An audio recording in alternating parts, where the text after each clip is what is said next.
My name is Daisy, I'm 30 years old, and I live with my husband, Michael, and our almost 3-year-old daughter, Emily.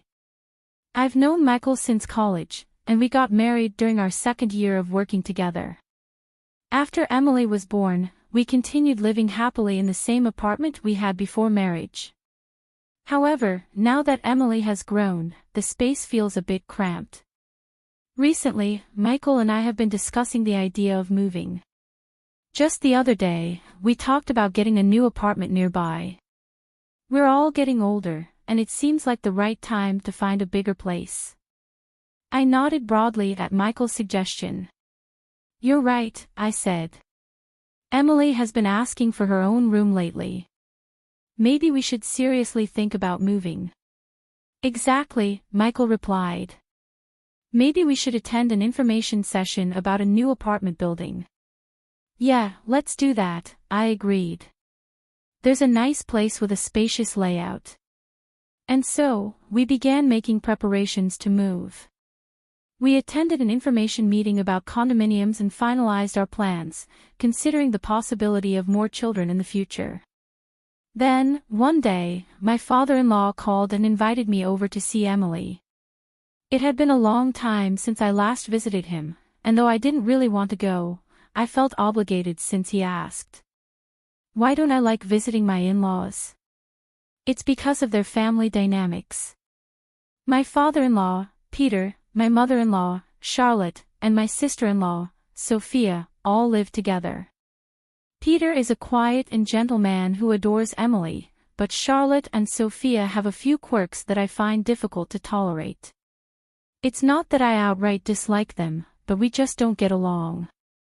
They've been cold toward me since the beginning of our marriage, never wanting anything to do with me. They haven't been openly hostile, but whenever I visit, they give me strange looks and whisper behind my back. Call me paranoid, but their attitude makes me feel unwelcome. Still, they've never said anything outright, and the minimal conversation we had was my only saving grace. But today was different. My mother-in-law, who usually avoids talking to me, approached with an unusually happy expression on her face. Daisy, listen, we're planning to build a new house, she said. Really? I was a bit surprised, as this was the first I'd heard of it. Yes, she continued, you see, my father owns a lot of real estate, he inherited a lot from his grandfather's generation.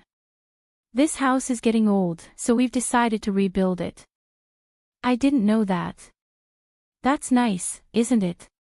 But my husband doesn't seem to like the idea. Oh, I know. How about having your family live here with us? What? Us? Yes, of course. My husband would be very generous with his money if you and Emily moved in with us.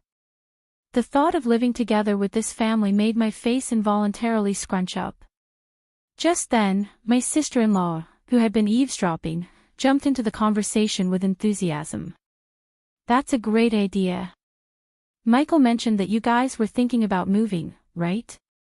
Well, just move in with us. If you want to raise children, a house is definitely better than an apartment. You won't have to worry about noise bothering the neighbors, and we've got the space and manpower to help. That might be true, but... Right, yeah. Then it's settled, Daisy's family is moving into the new house with us. Well, Sophia, I'm not so sure about this. At that moment, my father-in-law overheard our conversation, and his eyes lit up with excitement. Really? If I get to live with the lovely Emily. Seeing how happy my father-in-law was made it impossible for me to say no. Somehow, the conversation continued as if we had already agreed to live together, and my mother-in-law and sister-in-law eagerly began discussing the floor plan. I called out to my husband, who was playing with our daughter. Hey, Michael, we're talking about moving in together with your family. Well, didn't you agree to my sister's proposal? I didn't really agree to it, it just kind of happened, and your dad seemed so happy about it that I couldn't say no. But you know what? It's not that bad, right? We were already thinking about moving, and now we've got a great opportunity. Plus, we get to live in a new house. That's true, but... Right? Don't you think it would be nice if we all lived together? Dad would be thrilled to live with Emily. Deep down, I knew I wouldn't be happy living with them, but my husband had a point. My father-in-law had treated me like a real daughter since the day we got married. Maybe it would be better for Emily to grow up in an environment with her grandparents. Still, I couldn't shake the feeling of unease. Was it really okay to make such a big decision so casually? What if something went wrong after we moved in together? The conversation continued to move in the direction of us living together, and soon, I was no longer in a position to object. My husband started getting involved in planning the floor layout, and my father-in-law, who wasn't initially keen on rebuilding, was now thrilled at the idea of living with his granddaughter. Even Emily said, "We can live with Grandpa," in an excited voice. At that point, there was no way I could say no, so we decided to go ahead with the move. That night, after putting our daughter to bed, I vented my concerns to my husband, who was casually drinking a beer. "Michael, are we really going to move in with them? Shouldn't we think this through?" I asked, feeling uneasy. "Why are you bringing this up now? Look how happy Dad is." "It's a great idea," he replied. "It might be good for him, but are you saying we can't back out now?" I pressed. "It's going to make it harder for you to visit my parents, but it's okay, Daisy. I'm here for you if you need help." I was so reassured by my husband's words that I reluctantly agreed to move in with his parents.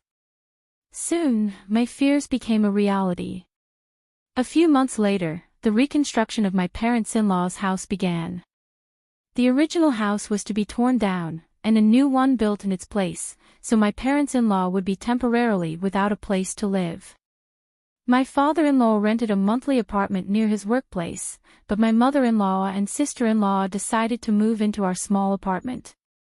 I was informed of this just 3 days before they were scheduled to move in. They moved in one by one, without any regard for my schedule. "Daisy, make me some coffee," my mother-in-law demanded without reservation. "I'm sorry, Charlotte, but it's already time for me to drop Emily off at daycare," I responded. "What? You can't even listen to your mother-in-law," she snapped. "It's not that, but..." I began to explain, but before I could finish, my sister-in-law threw a tantrum. "Hey, Daisy, we're going to let you live in that house after it's rebuilt, so you should be more grateful to us." "I don't have time right now," I tried to reason. "You can be a little late to daycare, can't you? Make me a cup of tea too," Sophia added. "I can't, I also have to go to work," I insisted. "Shut up and do as you're told. If you don't, I won't let you live in our house," Sophia threatened. Left with no choice, I put down my bag and started preparing the tea as they had ordered. Charlotte and Sophia grinned and laughed at me like I was their personal servant. Why am I in this situation? They never behave this way when Michael is around. What am I supposed to do now that my entire schedule is thrown off? Is this going to be my life forever if I move in with them?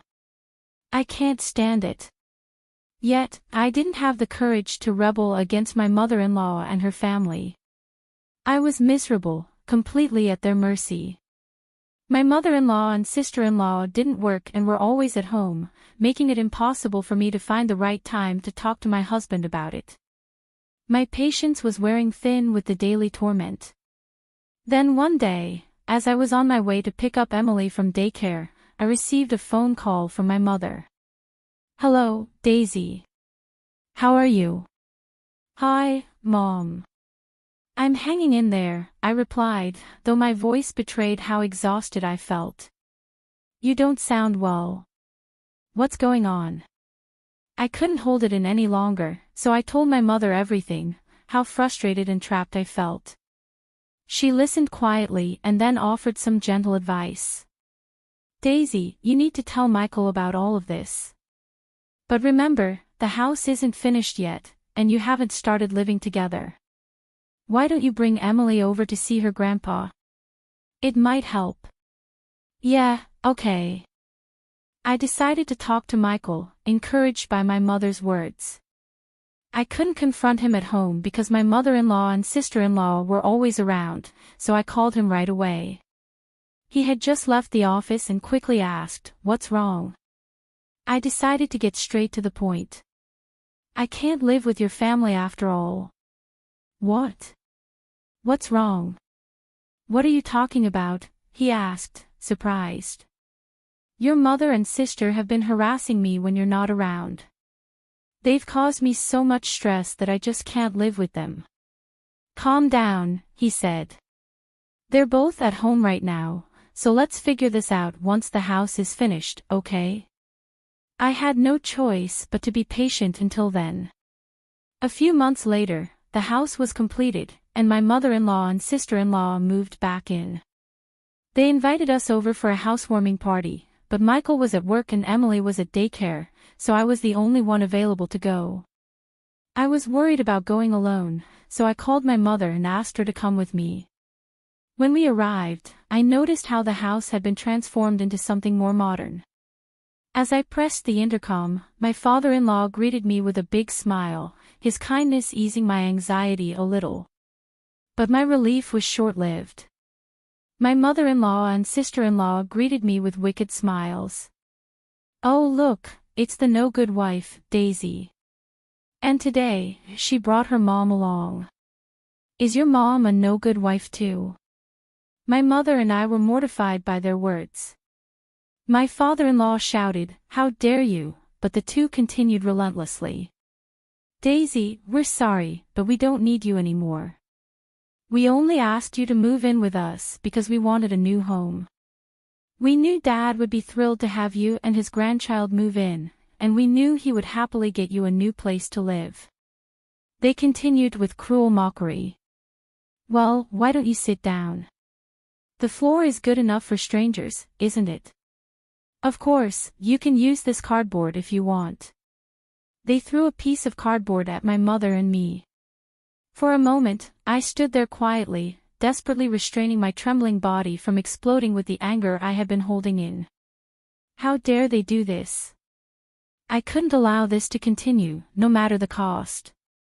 But they just kept smiling, looking at me. How could I possibly get my anger through to these people? Then, in the next moment, my father-in-law's voice cut through the tension. "You strangers, please get out of my house," he said calmly but firmly.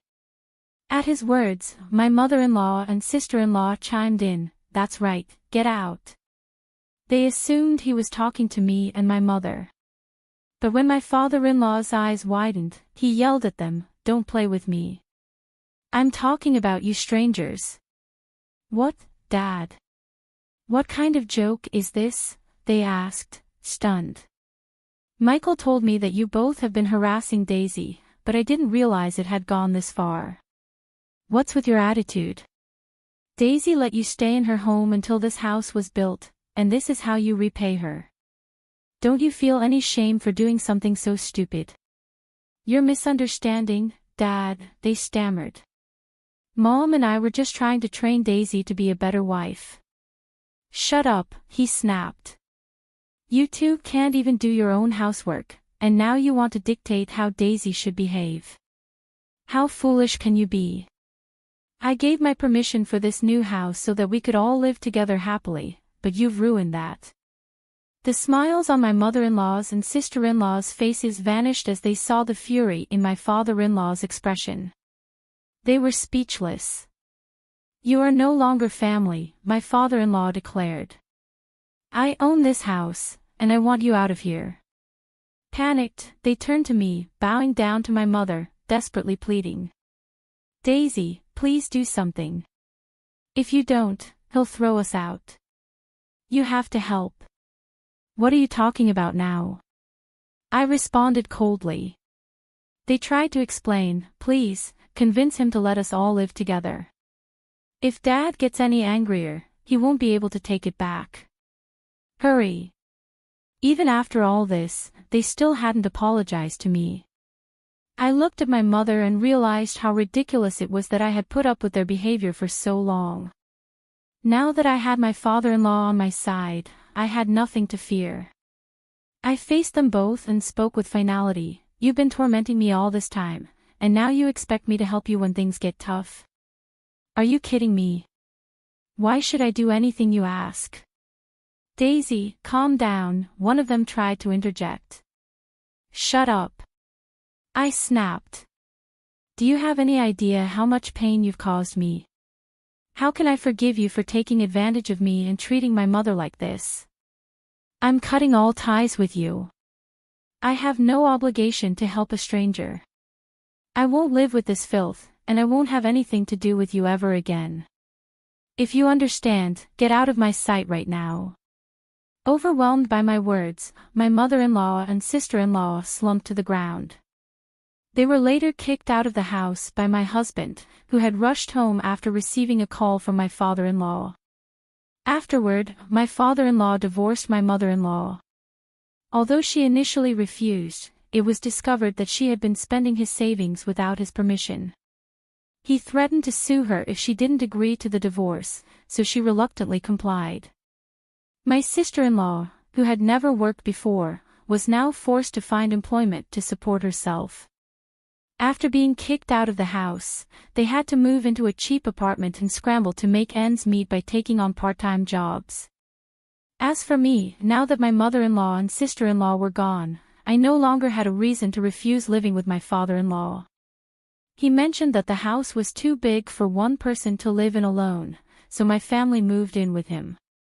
Although I feel a bit sorry for my mother-in-law and sister-in-law, I believe they got what they deserved. I still can't understand how my father-in-law tolerated their behavior for so long, but thanks to him, we now live happily. I'm looking forward to spending time with my father-in-law, who adores my daughter, in our big, beautiful house.